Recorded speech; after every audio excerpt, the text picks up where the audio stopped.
पुस्तक प्रकाशन सोहळा पार पडतोय. आशा भोसले यांच्याच पुस्तकाचं प्रकाशन त्या स्वतः बोलतायत. जाऊया तिथे. जवळजवळ 100 लोक शेड्यूल जातीचे सगळे लोक आलेले होते, सगळे लोक. आणि त्याच्यामध्ये बसून माझ्या वडिलांनी आणि सावरकरांनी जेवण जेवले. माझी आई माझ्या वडिलांशी 3 दिवस बोलली नव्हती, कारण ती पुष्कळ ब्राह्मणासारखी होती. आणि त्यानंतर बऱ्याच दिवसानंतर मला ते भेटले आणि मी भेटत राहिले त्यांना. आई माझी डबा घेऊन जायची त्यांच्याकडं जेवण द्यायला. त्यांना ते जेवण मागायचे की माझ्या आईचं नाव शेवंती, माई म्हणायचे. आणि दादरला त्यांच्या घरी आम्ही यायचो. एकदा ते मला म्हणाले, काय काय ग आशा, तू दीनानाथसारखी गातेस का? म्हटलं हो गाते की म्हटलं. आणि धोंडा मारून घेतला आपल्या पायावर. आता त्यांच्यासारखं गायचं म्हणजे काय?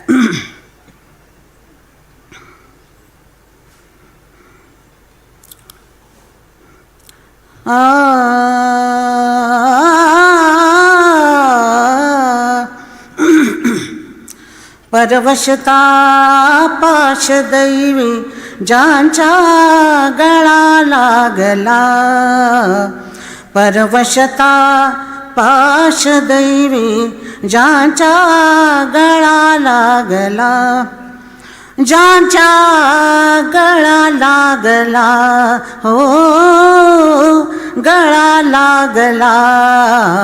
परवशता पाशदैवी ज्यांच्या गळा लागला.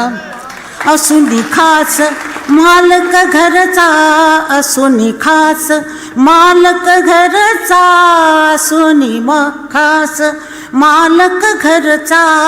म्हणते चोर त्याला परवशता पाशदैवी ज्यांच्या गळा लागला, ज्यांच्या ज्यांच्या ज्यांच्या ज्यांच्या गळाला, ज्यांच्या गळा लागला, गळाला. माझ्या पाठीवर थोपटलं त्यांनी आणि सांगितलं अजून प्रॅक्टिस केली पाहिजे वाढला जर गाण्यासाठी.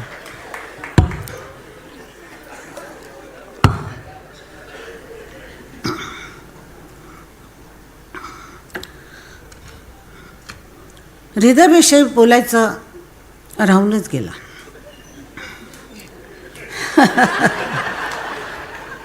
हृदयाला मी मोठा केला आहे, पण तो माझ्याकडं 56मध्ये आला. 56मध्ये येऊन मला त्यांनी धोतर नेसून असा शर्ट घातलेला, असा बाबांसारखा हातामध्ये ओचा, धोतराचा ओचा बंगाली लोकांसारखा पकडलेला. गाडीतनं उतरला आणि विचारलं की अशा ते तू माझं गाणं गाणार का? मी त्याच्याकडे असं बघितलं, हाच तो मुलगा आहे मी कडेवर घेऊन फिरत होते. आणि मी त्याला म्हटलं हो गाईन की. त्यावेळेला अड्डता होती की काही गाऊ शकतो आपण म्हणून, असते काही वेळेला येते लोकांच्या डोक्यामध्ये. त्यानं पहिलंच गाणं मला जे गायला सांगितलं, चांदणी काय सुरू घेऊ रे सुरेश? चांदणी, हां, चांदणी शिंपीत जाशी चालता तू चंचले, ओंजळी उधळीत मोती, ओंजळी उधळीत मोती. हासरे तारा फुले फुले. आवाज बसलाय, सकाळच्या सकाळी गायचं ना. हा, चांदणी शिम. आता फुले म्हणून ती चांद जी आली ती फुले चांदणी. माझ्या पायाखालची जमीन निघून गेली. म्हटलं अरे हे असं गाणं गायला लागतोय. मग प्रॅक्टिस केली आणि मी ते गाले. त्यानंतर त्यांनी मला 66 साली माझ्या आयुष्यात खूप घडामोडी घडल्या होत्या, खूपच त्रासामध्ये होते आणि त्यातही गातच होते. त्यावेळेला त्याने मला 66 साली ऑगस्ट महिन्यामध्ये जीवलगा हे गाणं गायला सांगितलं. जीवलगा हे गाणं सुरामध्येच गाणं येतं, सुरामध्येच त्याची आर्तता येते. गाणाऱ्याला काही करावं लागत नाही, तरी पण गाण्याला करावं लागतं. जीवलगा राहिले रे दूर घर माझे, पाऊल थकले माथ्यावरचे, जड झाले ओझे. जीवलगा जीवलगा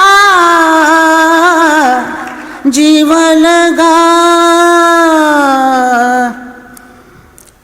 मला मी त्याला विचारलं एकदा की बाळ, तू ही गाणी कशी करतोस, हे तुला कसं सुचतं?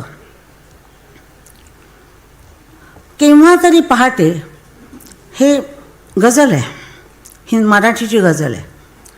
ती त्यानं गझल इतकी सुंदर केलेली आहे की मला नेहमी प्रश्न पडतो की हे म्युझिक डायरेक्टरना सुचतं कसं, आपल्याला का सुचत नाही?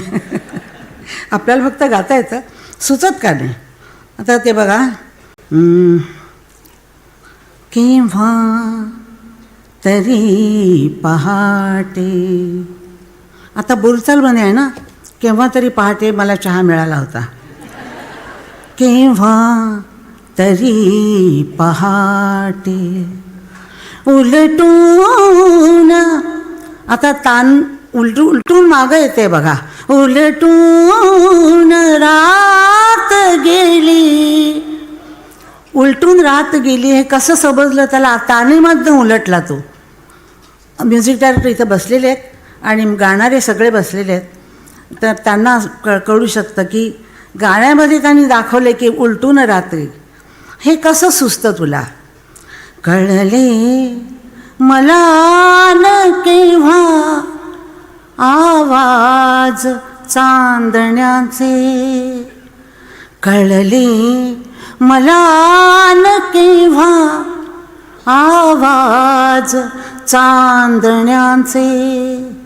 आकाश तारकांचे उचलून रात गेली, आकाश तारकांचे. ह्या वस्तू या चाली कशा बनवतात, हे कसं सुचतं या लोकांना? म्हणून बाळ, मी तुला सांभाळलं म्हणून तू अशा चाली सुंदर केल्यास.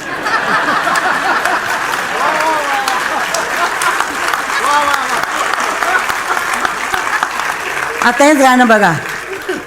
आता असं गाणं झालं, अशी त्याची पुष्कळ गाणी आहेत अशी, म्हणजे मी म्हणत राहिले तर साहेबांना फार उशीर होईल.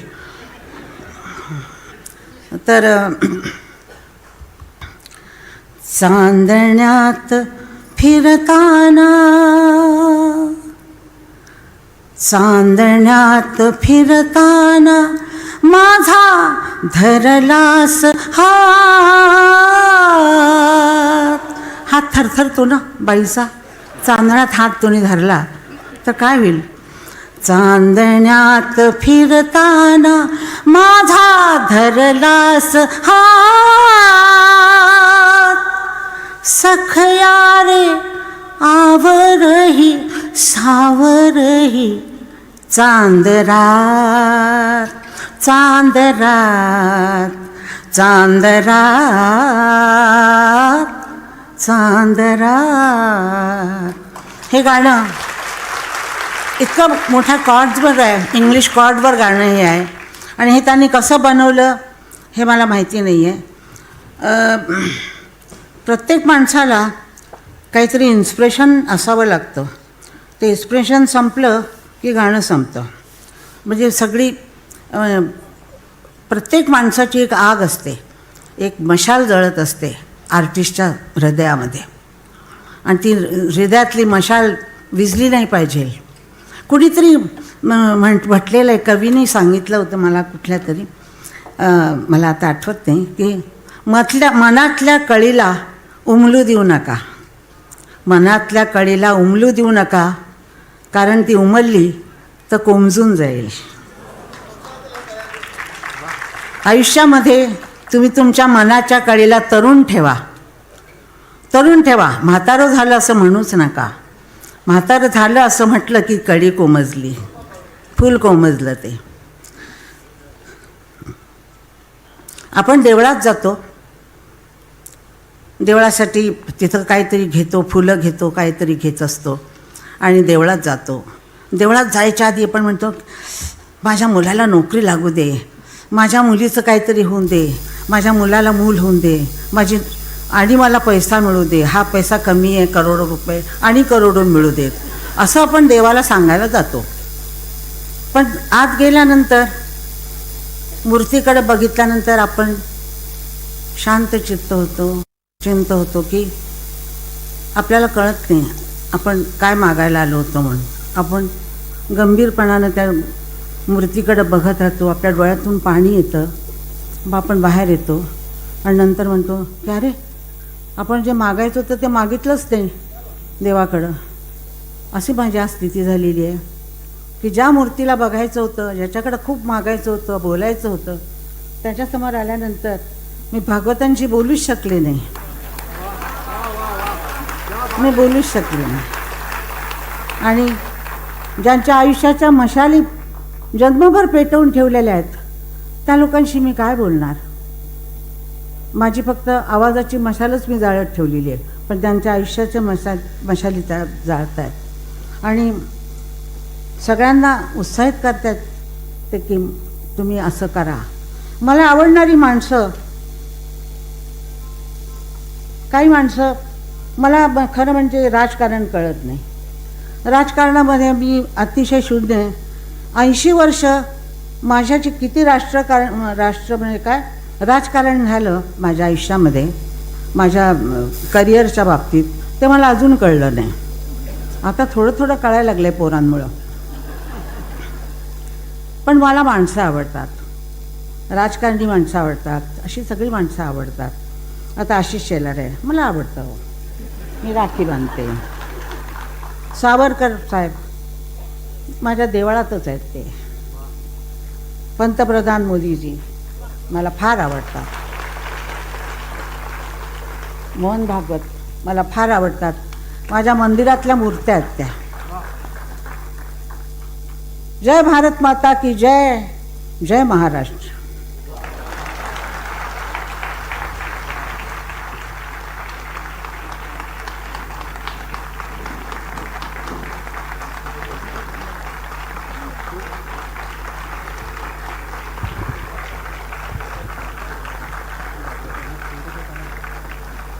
आशाताई, तुम्हाला निरोगी दीर्घायुष्य लाभावं, तुम्ही आमच्यासाठी असंच गात राहावं आणि आम्ही ऐकत राहावं. खूप खूप धन्यवाद आणि मनापासून आभार. आणि यानंतर ज्यांना ऐकण्यासाठी आपण सगळे उत्सुक आहोत त्या परमपूजनीय सरसंघचालक आदरणीय डॉक्टर मोहनजी भागवत यांना मी इथे आमंत्रित करणार आहे आणि त्यांच्यासाठी अगदी एवढंच म्हणणार आहे, आभाळा एवढी ज्यांची उंची त्यांनी थोडे खाली यावे, आभाळा एवढी ज्यांची उंची त्यांनी थोडे खाली यावे, मातीत ज्यांचे. आणि तुर्तास इथे एक छोटासा ब्रेक पाहत रहा NDTV मराठी. हे आहे NDTV आणि आपण पाहत आहात NDTV मराठी.